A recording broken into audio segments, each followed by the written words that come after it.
কোরআনুল কারীমের সূরা মুমিনুনের মধ্যে সূরা আল ইমরানের মধ্যে আল্লাহ 102 নম্বর আয়াতে বললেন, পৃথিবীর ঈমানদার মুসলমান শুনে নাও, ইয়া আইয়ুহাল্লাযীনা আমানুত্তাকুল্লাহা হাক্কা তুকাতিহি ওয়া লা তামুতুন্না ইল্লা ওয়া আনতুম মুসলিমুন। আল্লাহ রাব্বুল আলামিন বললেন, সমস্ত ঈমানদারদেরকে আল্লাহ ডাক দিলেন। এখানে এই নির্দেশনা শুধু ঈমানদারদের জন্য। ইয়া আইয়ুহাল্লাযীনা আমানু, আমার ঈমানদার মুসলমান বান্দারা শুনে নাও, আমানু ইত্তাকুল্লাহ, আল্লাহকে ভয় করো। কাকে? আল্লাহকে ভয় করো। দ্বিতীয় নম্বর আল্লাহ বললেন, হাক্কা তুকাতিহি ওয়া লা তামুতুন্না ইল্লা ওয়া আনতুম মুসলিমুন, এবং মুসলমান না হয়ে তোমরা মরো না। কি না হইয়া? আমরা কি মুসলমান কিনা? কথা বলেন না তো। আল্লাহ প্রথম বললেন তোমরা ঈমানদার যারা আল্লাহকে ভয় করো। এরপরে আবার কি সাংঘাতিক কথা, আল্লাহ আবার বললেন মুসলমান না হয়ে মরো না। তা আমরা তো আসলে মুসলমান হয়ে গেছি, যেহেতু ঈমান আনছি, মুসলমান হইছি না? কথা বলেন না। অনেকে হতে পারি নেই। যদি মুসলমান আর ঈমানদার এই দুইটার মধ্যে পার্থক্য না থাকতো, তাহলে আল্লাহ আবার আলাদা করে বলতো না যে তোমরা মুসলমান হয়ে মরো। ঈমানদার তো হয়ে গেছি, আবার মুসলমান কিসের? প্রশ্ন আসে কিনা? ঈমানদার মুসলমানের ভিতরে অনেক পার্থক্য আছে, আছে না নাই? আল্লাহ রাব্বুল আলামিন বললেন, ঈমান যারা গ্রহণ করেছো, যারা ঈমান আনয়ন করেছো, তোমরা আল্লাহকে ভয় করো, আমি আল্লাহকে ভয় করো। এরপরে আল্লাহ বললেন মুসলমান না হয়ে মরো না, পরিপূর্ণ মুসলমান হয়ে মরো। অন্য আয়াতে আল্লাহ বললেন, আমানু উদখুলু ফিস সিলমি কাফা, আল্লাহ আবার অন্য আয়াতে বললেন, ইয়া আইয়ুহাল্লাযীনা আমানু, সমস্ত ঈমানদারদেরকে আল্লাহ বললেন তোমরা ইসলামের ভিতরে পরিপূর্ণ প্রবেশ করো। সুবহানাল্লাহ বললেন। অর্থাৎ মুমিনদেরকে আল্লাহ বলতেছেন ইসলামে প্রবেশ করতে। অর্থাৎ বোঝা যায় কোনো মানুষ যদি ঈমানদার, ঈমান গ্রহণ করে, ঈমান আনা সহজ হতে পারে, কিন্তু মুসলমান হওয়া সহজ না, মুসলমান হওয়া বড় কঠিন। কারণ হলো আপনি ঈমান আনছেন, লা ইলাহা ইল্লাল্লাহ মুহাম্মাদুর রাসূলুল্লাহ, এই কালিমা পড়ে ঈমান আনছেন। এবার ঈমান আনার পরে ইসলামের ভিতরে প্রবেশ করবেন। নির্দেশ দিছে কে? আল্লাহর নির্দেশ। এবার আপনি ঈমানদার কিন্তু মুসলমান হতে পারেন নাই। মুসলমান হবেন তখন যখন ঈমান আনয়ন করার পর ইসলামের যতগুলো বিধিবিধান আছে, ইসলামের এক কথায় ইসলাম শব্দের অর্থ আত্মসমর্পণ করা, নিজের গর্দান ইসলামের কাছে ঝুঁকাইয়া দেওয়া, নত হওয়া, মস্তক অবনত হওয়া। আপনার নিজের যাহা কিছু আছে নিজের মস্তক অবনত করে দিবেন। অর্থাৎ ইসলামের যতগুলো বিধিবিধান আছে সমস্ত বিধিবিধান এক কথায় এক বাক্যে মেনে নেওয়ার নাম হলো ইসলাম। অর্থাৎ আপনি মুমিন হয়েছেন, কিন্তু ইসলামের বিধান আপনি মানেন না, আপনার ভিতরে ইসলামের বিধিবিধানগুলো নাই, ইসলামের অনুশাসন মেনে চলেন না, ইসলামিক বিধিবিধান আপনার ভালো লাগে না, ইসলামিক কৃষ্টি কালচার আপনার ভালো লাগে না। আপনি ঈমানদার হতে পেরেছেন কিন্তু মুসলিম হতে পারেন নাই, মুসলমান হতে পারেন নাই।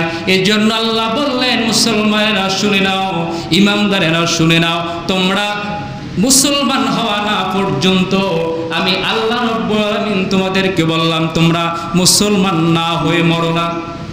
তাহলে কি হতে হবে? মুসলমান। ঈমানদার হওয়ার পরে কি হইতে হবে? মুসলমান হতে হবে। ঈমানদার হওয়ার পরে মুসলমান হওয়ার দরকার আছে, আছে না নাই? আল্লাহ বললেন ঈমানদারেরা, ঈমানদার হওয়ার পরে মুসলমান হতে হবে। কিভাবে মুসলমান? মুসলমান তো ওই ব্যক্তি যে ব্যক্তি মসজিদে আজান হলে, যে ব্যক্তি মসজিদের মিনার থেকে আজান শব্দ শুনে আসে, নিজের কানের ভিতরে আজান শুনলো, ওই ব্যক্তি তো আর দোকানে ঘরের ভিতরে বসে থাকতে পারে না। কথা বলেন না। অর্থাৎ বসে যদি থাকে সে বেঈমান বলা যাবে না, ঈমানদার, কিন্তু পরিপূর্ণ মুসলমান হতে, কথা বলেন না, পরিপূর্ণ মুসলমান হতে পারেন নাই। যেহেতু আল্লাহর আদেশ, আল্লাহর নির্দেশ, ইয়া আইয়ুহাল্লাযীনা আমানু ইযা নুদিয়া লিস-সালাতি মিন ইয়াউমিল জুমআতি ফাসআউ ইলা যিকরিল্লাহ। আল্লাহ বললেন যখন জুমার আজান দেওয়া হয়, যখন নামাজের জন্য ডাকা হয়, আল্লাহ রাব্বুল আলামিন বললেন আমি নিজে নির্দেশ দিলাম ফাসআউ, তোমরা দৌড়াও। সুবহানাল্লাহ বলেন। হাঁটার কথা আল্লাহ বলেন নাই, ফাসাও তোমরা দৌড়াও। কখন? আজানের সময় না নামাজের সময়? কোন সময়? আজানের সময়। আল্লাহ বললেন যখন তোমাদেরকে ডাক দেওয়া হয়, ফাসআউ ইলা যিকরিল্লাহ, আমার পথের দিকে দৌড়াও। ফাসআউ ইলা যিকরিল্লাহ, আমার পথের দিকে দৌড়াও। ওয়াদারুল বাই, সমস্ত বেচা কিনা ব্যবসা বন্ধ করে দাও। এই আয়াতের সমস্ত মুফাসসির মুহাদ্দিস ফকিহগণ একমত, জুমার আজানের পরে যে কোনো আজানের পরে বেচা কিনা ব্যবসা বাণিজ্য সম্পূর্ণ হারাম। কি কথা বলেন না? আপনি হালাল ব্যবসা করলেন, কিন্তু আজান চলছে, আজান দিয়ে দিছে, আজানের পরে নামাজের সময় হয়েছে, যেহেতু আল্লাহর আদেশ মানা আপনার জন্য ফরজ, আপনি ঈমান আনছেন, এবার মুসলমান হওয়ার জন্য, পরিপূর্ণ মুসলমান হওয়ার জন্য আল্লাহর সমস্ত বিধিবিধানগুলো আপনার জন্য মানা হলো ফরজ। আপনি যদি আল্লাহর ফরজ বিধান না মানেন, আল্লাহ বলে বান্দা যেহেতু আমি আজান দেওয়ার পরে আমি নিজে আল্লাহর নির্দেশ দিয়েছি মসজিদের দিকে দৌড়াও, আমি আল্লাহর রাস্তায় দৌড়াও, সুতরাং যে আমার নির্দেশ মানলো না, হালাল ভাবে ব্যবসা করার খাতিল, হালাল ভাবে ব্যবসা করলো, ব্যবসাটা হলো হালাল, কিন্তু ওই নির্দিষ্ট নিষিদ্ধ সময়ে ব্যবসা করার কারণে ওই ব্যবসাটা হারাম হয়ে যায়। নাউজুবিল্লাহ কন্যা, কি হয়ে যায়? হারাম হয়ে যায়। এই ব্যবসাটা হারাম হয়ে যায় যেহেতু নিষিদ্ধ সময়। কি সময়? এটা নিষিদ্ধ সময় আপনার ব্যবসার জন্য। এই সময়টা আল্লাহর জন্য দেওয়া উচিত ছিল, যেহেতু আল্লাহর নির্দেশনা আজান দিবে তো সাথে সাথে নামাজের দিকে দৌড়াবে, আল্লাহর রাস্তায় দৌড়াবে, সব কিছু বন্ধ। এরপরে আল্লাহ আবার বলে দিলেন, আল্লাহ এবার প্রশ্ন, আল্লাহ কতক্ষণ দৌড়াবো, কোন পর্যন্ত থাকবো, এই কথাও আল্লাহ বলে দিলেন, ফাইদা কুদিয়াতিস সালাতু ফান্তাশিরু ফিল আরদি ওয়াবতাগু মিন ফাদলিল্লাহ। আল্লাহ রাব্বুল আলামিন বলে দিলেন, ফাইদা কুদিয়াতিস সালাত, অতঃপর যখন নামাজ শেষ হয়ে যায়, সুবহানাল্লাহ বলেন না। আল্লাহ এবার বললেন, আমি তোমাদের ক্ষতি করতে চাই না, লস করতে চাই না, আমি তোমাদেরকে লস প্রজেক্ট দিতে চাই না, ক্ষতির সম্মুখীন করতে চাই না। আমি আল্লাহ একটা সীমা বেঁধে দিলাম, তুমি যে আমার পথের দিকে দৌড়াবা, দৌড়াইতেই থাকবা, মসজিদে যায় যে দোকান বন্ধ করে বসেই থাকবে, কথা আমি বলি নাই। আমি কথা বলি নাই তোমার ঘর মাঠ সবকিছু ফেলে রাইখা, বেবি বাল বাচ্চা তুমি তসবিহ নিয়ে যে মসজিদে বইরা থাকবে, কথা আমি বলি নাই। আমি নির্দিষ্ট সময় দিয়ে দিছি, নির্দিষ্ট সময় বেঁধে দিছি। ফাইদা কুদিয়াতিস সালাতু ফান্তাশিরু ফিল আরদি ওয়াবতাগু মিন ফাদলিল্লাহ। অর্থাৎ যখন নামাজ শেষ হয়ে যাবে, নামাজ যখন সমাপ্ত হয়ে যাবে, নামাজ শেষে আবারও তোমরা আমার জমিনের ভিতরে ছড়িয়ে পড়ো। সুবহানাল্লাহ বলেন না। অর্থাৎ নামাজ শেষ, তুমি আবার মসজিদ থেকে বাইর হও, তোমার দোকান ব্যবসা প্রতিষ্ঠান খোলো, তুমি তোমার মাঠ ঘাটে চলে যাও, তুমি তোমার অফিসের ভিতরে চলে যাও, তুমি তোমার ঘরের মধ্যে চলে যাও, আর তোমার মসজিদে বসে থাকতে হবে না। নামাজ শেষ, বাস তোমার ডিউটি শেষ। সুবহানাল্লাহ বলেন না।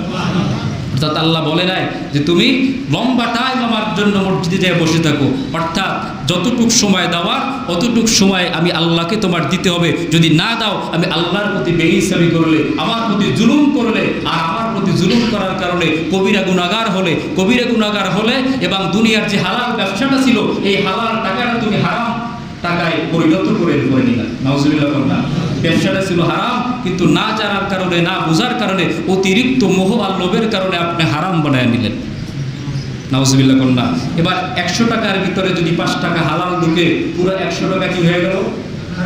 কথা বুঝেন না? 1 মণ 40 কেজি দুধের ভিতরে, বেশি না, 1 ফোঁটা পেশাব যদি পড়ে, কয় ফোঁটা? আপনি নিজে দেখছেন, দুধ আপনারে ফ্রি দিতেছে, এবার আপনার কাছে টাকা লাগবে না, আজকে আপনারে ফ্রি 2 কেজি দুধ দিলাম, খাইয়া দোয়া করে, আপনি কি খাবেন এটা? কথা বলেন না। গাভীর থেকে দহন করছে, আপনি দেখেন না, ভিন্ন কথা, নিজের চোখে দেখছেন যে পেশাব করছে, পেশাব দুধের ভিতরে বেশি না, কিঞ্চিত পরিমাণ পড়ছে, এবার আপনাকে ফ্রি বাজারে এসে দিতেছে, হাজী সাহেব দোয়া করেন দুধটা খাই, আপনার জন্য 2 লিটার দুধ আনছি, আপনি কি খাইবেন ওই দুধটা? কারণ কি? এর ভিতরে কি আছে? কথা বলেন না। কি আছে এর ভিতরে? প্রস্রাব আছে। এটা কি হারাম না হালাল? হারাম। তো বেশি তো না, পরিমাণ তো অল্প। পরিমাণ কি? অল্প। তো ঠিক এই অল্প নির্দিষ্ট নিষিদ্ধ সময়টুকু ব্যবসা করার কারণে আমার ভাইয়েরা, আপনার ব্যবসাটা এর ভিতরে হারাম ঢুকে গেছে। আপনার ব্যবসায় পুরো দিনের টাকাটার ভিতরে, আপনার ডরের ভিতরে, ক্যাশের ভিতরে, পকেটের ভিতরে কি ঢুকছে? কথা বলে না, কি ঢুকছে? হারাম। এই জন্য খবরদার, সূরা জুমার ভিতরে আল্লাহ স্পষ্ট নির্দেশ দিলেন, খবরদার ফাঁসাও, দৌড়াইতে থাকো আজান দিলে। আস্তে আস্তে আজান দিলে যে গোসল করার সময় তা না, আজানের আগে তুমি গোসল করো, আজানের আগে নামাজের প্রিপারেশন নাও। আজান দিবে এটা তোমার গোসলের জন্য না, এটা মসজিদে যাওয়ার জন্য। সুবহানাল্লাহ বলেন না। আজানটা কিসের জন্য? নাকি গোসলখানায় ঢোকার জন্য? আজানটা মসজিদে যাওয়ার জন্য। সুবহানাল্লাহ বলেন না। এরপর রব্বুল আলামিন বলতেছেন, ও পৃথিবীর ইমানদার শুনে নাও, আমি আল্লাহ রব্বুল আলামিন তোমাদেরকে বললাম তোমরা মুসলমান না হয়ে মরো না। সুবহানাল্লাহ বলেন। তাইলে আমাদের মুসলমান হতে হবে পরিপূর্ণভাবে। কিভাবে? পরিপূর্ণভাবে ইসলামে প্রবেশ করতে হবে, পরিপূর্ণ মুমিন মুসলমান হতে হবে। এরপরে আল্লাহ রব্বুল আলামিন বললেন, বান্দারা আমার, এরপর আমি আল্লাহ তোমাদেরকে নেকের দাওয়াত দিলাম। সূরা হিজরের ভিতরে 99 নম্বর আয়াত আল্লাহ বললেন, ফাসাব্বিহ বিহামদি রাব্বিকা ওয়া কুম মিনাস সাজিদিন ওয়া'বুদ রাব্বাকা হাত্তা ইয়াতিয়াকাল ইয়াকিন। আল্লাহ রাব্বুল আলামিন বললেন, তোমরা যারা মুসলমান হয়েছো, ঈমান গ্রহণ করেছো, তোমাদেরকে আমি আল্লাহ রাব্বুল আলামিন বললাম, আমি আল্লাহর রবের ইবাদত করতে থাকো। সুবহানাল্লাহ বললেন। কি করতে থাকো? ইবাদত করতে থাকো।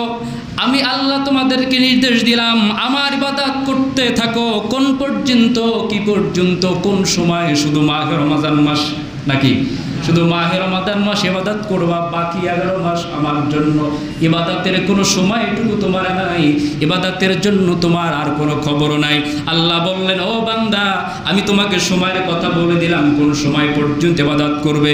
ওয়া'বুদ রাব্বাকা হাত্তা ইয়াতিয়াকাল ইয়াকিন। ওই পর্যন্ত আমার ইবাদত করবে। কোন পর্যন্ত? যে পর্যন্ত না তোমার মৃত্যু হয়। সুবহানাল্লাহ বললেন। কোন পর্যন্ত? অর্থাৎ ইবাদত এটা মৃত্যুর পূর্ব পর্যন্ত একইভাবে একই সিস্টেমে চলতে থাকবে। সুবহানাল্লাহ বলেন না। বাড়ানোর কমানোর কোনো কি নাই, সুযোগ নাই, চলতেই থাকবে ইবাদত। আল্লাহ বললেন, বান্দা খবরদার, রমজান মাস পাই একটু ইবাদত বন্দি করলা, বাকি 11 মাস খবর নাই, এরকম যেন না হয়। বরং আল্লাহ বলেন, হাত্তা ইয়াতিয়াকাল ইয়াকিন, মৃত্যুর পূর্ব পর্যন্ত ইবাদত করো, ইবাদত ঠিক রাখো। মৃত্যুর পূর্ব পর্যন্ত যেন আমি আল্লাহ রব্বুল আলামিনের ইবাদত তোমরা ভুলে না যাও। বলেন সুবহানাল্লাহ।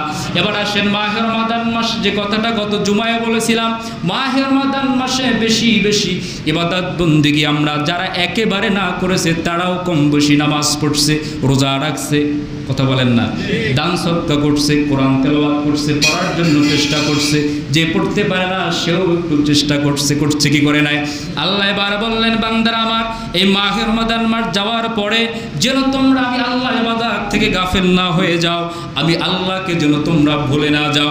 আল্লাহ রব্বুল আলামিন বললেন, 3 শ্রেণীর মানুষের জন্য আমি আল্লাহ রব্বুল আলামিন সুসংবাদ দিলাম। কয় শ্রেণীর? 3টা আমল যার মধ্যে স্পেশালি থাকবে। কয়টা আমল? এই 3 প্রকারের আমল। আল্লাহ রব্বুল আলামিন বললেন, এই 3 প্রকারের আমল যার মধ্যে থাকবে সে কখনো ধ্বংস হবে না, তার ব্যবসায় কখনো লস হবে না। সুবহানাল্লাহ বলেন না। আল্লাহ রব্বুল আলামিন বললেন, বিসমিল্লাহির রহমানির রহিম, ইন্নাল্লাযীনা ইয়াতলুনা কিতাবাল্লাহি ওয়া আকামুস সালাতা ওয়া আনফাকু মিম্মা রাযাকনাহুম সিররাও ওয়া আলানিয়া ইয়ারজুনা তিজারাতান লান তাবুরা। সুবহানাল্লাহ বলেন। আল্লাহ রাব্বুল আলামিন বললেন, বান্দারা আমার, আমি আল্লাহ তোমাদেরকে বললাম, নিশ্চয়ই যারা আমি আল্লাহর ইয়াতলুনাল কিতাব, কোরআন তেলাওয়াত করে, সুবহানাল্লাহ বলেন। 1 নম্বর আল্লাহ বলে ইয়াতলুনা কিতাব, 1 নম্বরে যারা কোরআন তেলাওয়াত করে, 2 নম্বরে ওয়াকামুস সালাহ, এবং নামাজ আদায় করে, 3 নম্বরে আনফাকু মিম্মা রাযাকনাহুম, আমি আল্লাহ যে রিজিক তাদেরকে দিয়েছি ওই রিজিক থেকে যারা খায়, ওই রিজিক থেকে যারা গোপনে, ওই রিজিক থেকে যারা প্রকাশ্যে ব্যয় করে। সুবহানাল্লাহ বলেন। কয় শ্রেণীর? 3 শ্রেণীর। এই 3টা গুণ রমজান মাসে আমাদের মধ্যে অনেকেরই ছিল, কিন্তু দুঃখের বিষয় এখন এই 3টা গুণ অনেকের কাছে নাই। সুবহানাল্লাহ বলেন। এই 3টা গুণ অনেকের কাছে এখন বর্তমানে অনেকের কাছেই নাই। এজন্য আপনাদেরকে স্মরণ করে দেই, সূরার ভিতরে সূরা ফাতিরের 29 এবং 30 নম্বর আয়াতে আল্লাহ তার বান্দাদেরকে, মুমিনদেরকে বললেন, ও মুমিন বান্দারা, এই 3 শ্রেণীর মানুষ, এই 3 গুণওয়ালা মানুষ যারা, তাদের আল্লাহ বলে দিলেন, 1 নম্বরে কোরআনের তেলাওয়াতকারী, 2 নম্বরে ওয়াকামুস সালাহ এবং নামাজ প্রতিষ্ঠাকারী, নামাজ আদায়কারী, 3 নম্বরে ওয়ানফাকু মিম্মা রাযাকনাকুম, 3 নম্বরে যারা আল্লাহর রাস্তায় সদকা করে, দান করে। আল্লাহ রব্বুল আলামিন বললেন তারা এমন ব্যবসার আশা করে যেই ব্যবসায় কোনোদিন তার লস হবে না। সুবহানাল্লাহ বলেন না? এমন ব্যবসায় চুক্তিতে আল্লাহর সাথে তারা আবদ্ধ, কোনোদিন এই ব্যবসায় লস হবে না, লাভ ছাড়া কোনোদিন লস হবে না। এই 3 গুণওয়ালা মানুষ যারা, আল্লাহ রব্বুল আমিন তাদেরকেই বলতেছেন, আল্লাহ তাদের জীবনের গুনাহগুলো আল্লাহ ক্ষমা করে দিবেন, মাফ করে দিবেন। জোরে বলুন না সুবহানাল্লাহ। এজন্য এই 3টা গুণ আমাদের দরকার আছে না নাই? 1 নম্বরে কোরআনের তেলাওয়াত, 2 নম্বরে হলো নামাজ, আর 3 নম্বরে আল্লাহর রাস্তায় দান সদকা করা। জোরে বলেন সুবহানাল্লাহ। আল্লাহ রব্বুল আলামিনের এরপর আল্লাহ রব্বুল আলামিনের হাবিব বলতেছেন, উম্মতে আমার, মাহে রমাদান মাসে তারাবি নামাজ পড়েছো, মাহে রমাদান মাসে তাহাজ্জুদে নামাজ পড়েছো, কিয়ামুল লাইল পড়েছো, ইশরাক নামাজ পড়েছো, আওয়াবিনের নামাজ পড়েছো, কত আমল করেছো, কিন্তু মাহে রমাদান মাস যখন বিদায় নিয়ে চলে যায়, মসজিদের চিত্র পুরোটাই উল্টো হয়ে যায়। কথা কোন ঠিক না বেঠিক? মসজিদের ভিতরে মুসল্লিদের কোনো খবর নাই, মসজিদের ভিতরে আগের মতো মুসল্লি পাওয়া যায় না। আল্লাহর হাবিব বলতে, খবরদার শুনে নাও, শুনে নাও। এ হাদিস মুবারক তিরমিজি শরীফের ভিতরে 413 নম্বর হাদিস। আল্লাহ রাসূল বললেন, ইন্না আউওয়ালা মা ইউহাসাবু বিহিল আবদু ইয়াউমাল কিয়ামাতিস সালাহ, আর কিয়ামতের দিন কিন্তু সর্বপ্রথম নামাজের হিসাব হইবে। কিসের হিসাব? যারা বলেন কিসের? সর্বপ্রথম আল্লাহর সাথে আপনার যে হিসাব হবে, সর্বপ্রথম আল্লাহর সাথে রবের সামনে দাঁড়ায়া আপনার যে হিসাব দিতে হবে, এই হিসাবটা হলো নামাজের।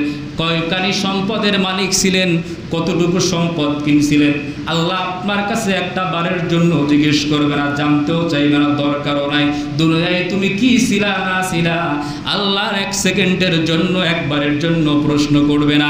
আল্লাহ সর্বপ্রথম যে বিষয়টা, যে প্রশ্নটা করবেন, সেই প্রশ্নটাই হলো, বান্দা 5 ওয়াক্ত নামাজ ঠিক মতো পড়েছো কিনা। তাহলে 1 নম্বরে কি?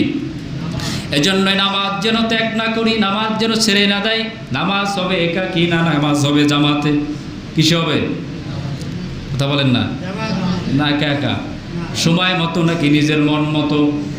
হ্যাঁ, আমরা নামাজ পড়ি কিন্তু অধিকাংশ নামাজিওয়ালা নামাজ পড়ি নিজের মন মতো, ওয়াক্ত মতো, সময় মতো। নামাজ পড়া ফরজ, নামাজের একটা ফরজ কি? ওয়াক্ত মতো। কিন্তু আমরা অনেকেই পড়ি নিজের মন মতো। আছে না নাই? অর্থাৎ দোকানে কাস্টমার দেখছি নাই, একটু বেচা কিনা কমে গেছে, আসরের নামাজটা ওই মাগরিবের আজান দিবে, এমন সময় মসজিদে দেখি অনেকে নামাজ পড়ে। আছে না নাই? তখন নিষিদ্ধ একটা সময় চলে, নামাজ পড়া হারাম। মাগরিবের সূর্য ডুবুডো অবস্থা, এমন সময় নামাজ পড়তেছে। এটা কোন ওয়াক্তের নামাজ? কথা বলেন না। এটা কি ওয়াক্ত মতো নাকি মন মতো? কি মতো? মন মতো। এই জন্য নামাজ পড়তে হবে ওয়াক্ত মতো। আল্লাহ আমাদের তৌফিক দান করুক, করুন আমিন। আল্লাহ নবী বলতেছেন, আল্লাহ নবী বলতেছেন, উম্মত এরপরে শুনে নাও, আল্লাহর কাছে এবং আমি নবী রহমতুল্লিল আলামিনের কাছে সব থেকে দামি আমল হলো ওইটা। বুখারী শরীফের ভিতরে আসছে, আল্লাহ রসুল বললেন, আহাব্বুল আমাল ইলাল্লাহ আদওয়ামুহা ওয়া ইন কাল্লা, সব থেকে দামি আমল হলো এটা যেটা রেগুলার করা হয়, প্রতিনিয়ত করা হয়, যদিও তা অল্প। সুবহানাল্লাহ বলেন না। অর্থাৎ রমজান মাসে প্রতিদিন আপনি তাহাজ্জুদ পড়ছেন 20 রাকাত, বাকি 11 মাস আপনি কোনোদিন আর তাহাজ্জুদ পড়েন নাই, তাহাজ্জুদ নামাজের সাথে সম্পর্কই নাই। আল্লাহ রাসূল বললেন, এই আমল আমার কাছে আল্লাহর কাছে প্রিয় না। আল্লাহর কাছে প্রিয় আমল, আমি নবীর কাছে প্রিয় আমল হলো এইটা, যে তুমি 12 মাসই তাহাজ্জুদের আমল করো, হোক সেটা 2 রাকাত 4 রাকাত। সুবহানাল্লাহ বলেন না। তুমি মাহে রমজান মাসে 10 খতম কোরআন পড়ছো, 5 খতম 7 খতম, বাকি 11 মাস কোরআনের সাথে সম্পর্ক নাই, এই আমল আল্লাহর কাছেও পছন্দ না, নবীজির কাছেও পছন্দ না। তুমি 12 মাস কোরআন তেলাওয়াত করো, হোক প্রতিদিন 1 পৃষ্ঠা। সুবহানাল্লাহ না। অর্থাৎ কম আমল হোক, কিন্তু সেটা প্রতিনিয়ত হবে, প্রতিদিন হবে। এটা আল্লাহর কাছেও পছন্দ আমল এবং নবীজির কাছেও কি পছন্দনীয়।